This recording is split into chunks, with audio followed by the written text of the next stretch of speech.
Hey everyone, John Garrett here from DramaDomain.com, and I want to do a review here on Stargate Universe, Season 2, Episode 2. So, let's begin here. And we start out with Dr. Rush. He's asleep, and unfortunately he's having some bad dreams about his time as a captive of the Lucian Alliance.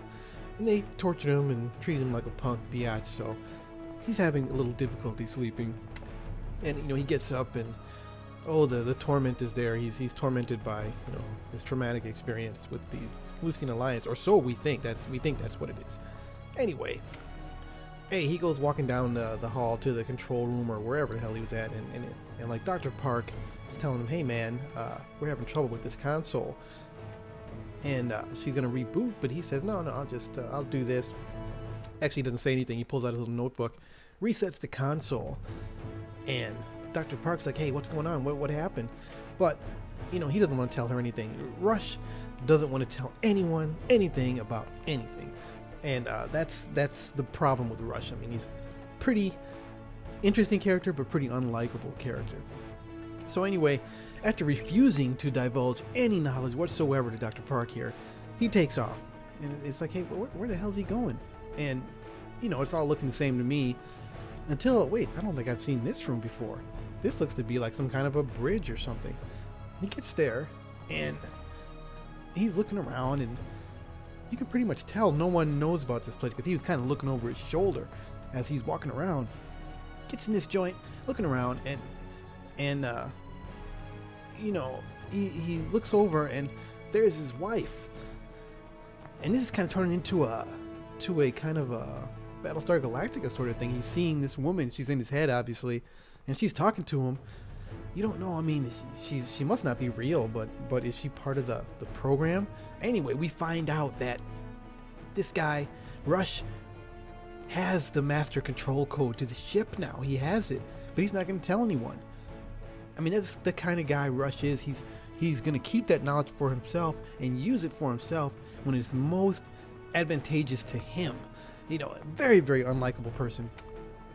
So, after we get that bomb dropped on us, we get over to Camille, and she's doing her human resources thing, which is pretty boring, and she's talking to this Lucian Alliance chick, and she's bitching about how she was, captured, kidnapped, blah, blah, blah. They made you do it, whatever, chick. And, I don't know. She did help him out. She killed that Danning, or whatever his name was last time. She helped him out, but I'm not going for it. Kick them all off the ship. Leave them somewhere. So, but Camille doesn't think that way. She wants to do her HR thing and talk to people and blah, blah, blah. And, the brother here is like, oh, God, these chicks. I got to guard these chicks. This is ridiculous. I'm glad I'm not a part of this conversation because it was kind of boring. Anyway, she's like, blah, blah, blah. We can help. And, why is her cleavage showing? She's supposed to be a warrior. Who the fuck does she have to appeal to in a band of merciless, ruthless warriors who just want to kill people, I guess. But, that's part of the show, I guess. I don't know. Anyway, so she keeps on bitching and moaning, and who cares? But I'll just move on here. Anyway, so here they take, this is Colonel Telford being led back in to the Lucian Alliance members, because remember, he was kind of a traitor. He was brainwashed at first, but then the brainwashing was removed by Colonel Young, and now these guys don't really know that that's happened. So they're gonna put him back in here to get whatever info he can get from them. And he does go in there and learn some things from them, and he's at this point they don't know that he's really not on their side anymore. We get to the mess hall. And I forgot what this guy's name. I think it's Sergeant Riley. I think Sergeant Riley's his name. So we find out here people are very, very upset at the very little amount of food that they're getting, because now we have 30 or 40 Lucian Alliance members to feed as well, and people are not happy about that. And Riley's going, hey, those guys are human. We need to help them out, and we need to share, and they have rights, and blah, blah, blah.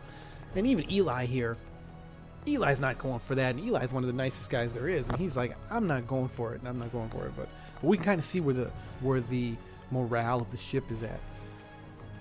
Moving on, now here comes Camille, and she's kind of an annoying character because she's always running her mouth about things that you don't want to hear about. which is what HR does in every company, running their mouths about things that they don't, people don't want to hear about. So she's bothering Colonel Young as usual. That's what she does. And she's saying, hey, we need to listen to these Lucian Alliance mofos and kind of, see which ones we can use and, see, we need to come to a understanding. He's like, hell no. We're dropping those mofos somewhere off. We're dropping those dudes on a planet somewhere and getting rid of them because we don't have the resources to take care of them. And we can't hold them captive forever. How long is it going to take for us to get back to Earth? But she's HR doesn't want to hear that crap. Anyway, so now, oh God, Rush is, he's always up to something. And something happens where he sees, oh, there's a planet out there. I think I've got to stop the ship. So he decides on his own to stop the ship at this planet, even though the Stargate or the ship itself has that planet crossed off. It's crossed off as a non-viable planet.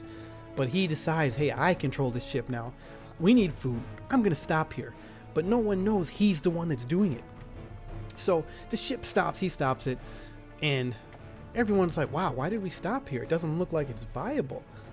And we're right in range of the planet, but there's no Stargate. And okay, I guess we're gonna have to shuttle now. Oh, and by the way, just look at this Caprica thing. Caprica sucks. I don't know if you guys try to watch it. If you haven't tried to watch it, spare yourself. Don't try to watch it. It's awful. It's awful. I mean, it's even worse than Battlestar Galactica got toward the end. So it's like they just kept going down. And oh God, awful. Anyway, back to an actual good show. So these guys are stumped, but they're thinking, oh, there must be something there that we need. And they're like, well, I guess we'll take the shuttle over there and see what we can find out. And then they decide to send the doctor here, TJ. So she's going to have to go and see if there's any viable plants, I guess, or anything for medicinal purposes, or just keep an eye on people, make sure nobody drops dead. So we get a little, everybody's kind of sensitive around here because, as you recall, she lost her baby. We don't know if the baby is really dead or if the baby's really back on that planet that we saw from before, from last episode. But as you know from what I said, I don't want to see that storyline picked up. So, but I'm sure we'll be tormented with it later on. Anyway, so okay, this is our crew that's going down there in the shuttle, going down to the planet, see what they can dig up, see what we can find there for people to eat, I guess. Now this is where it gets interesting. This is a great part here where Rush is in his control center, and here's his dead wife plaguing him. Is she just truly his consciousness come to life? I mean, this is a little bit too much Battlestar Galactica for me, but it is interesting that I'm sure that's why they did it, because it's an interesting sort of a setup.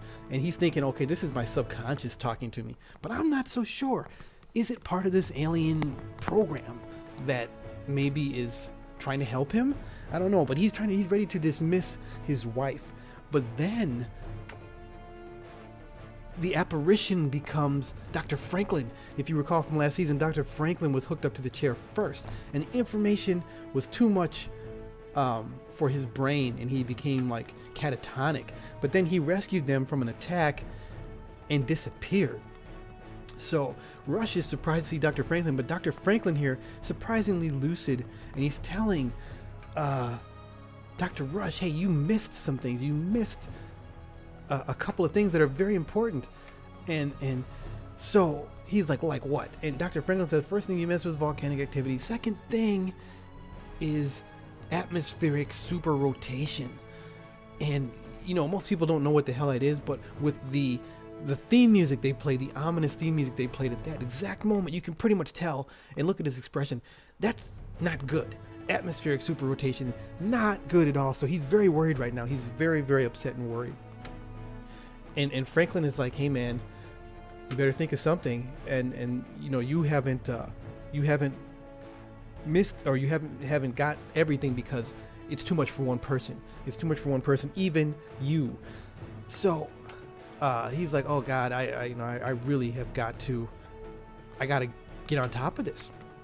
So then they cut over to the shuttle, and these guys are thinking, hey, you think there's going to be any atmospheric super rotation on the planet? No, hell no, there's not going to be any atmospheric super rotation. That's crazy talk, hell no. But of course, yeah, he has to call up the ship. He calls up Scott, hey Scott, you're gonna enter some atmospheric super rotation. It's gonna be a lot of turbulence, but you can handle it. And then here's his wife back again, and look at the way she's looking at him. She's looking at him like, you disgust me. Which frankly, you know, I was thinking, I was like, Rush, you disgust me. So me and his dead wife are on the same page, and so turns out, look at this happening here in the shuttle. The atmospheric super rotation apparently was a little bit more than the shuttle could really handle. You know, everything started going crazy. You know, it looked like one of those old Star Trek episodes where everybody's running and jumping across the stage. But so the shuttle takes a pounding.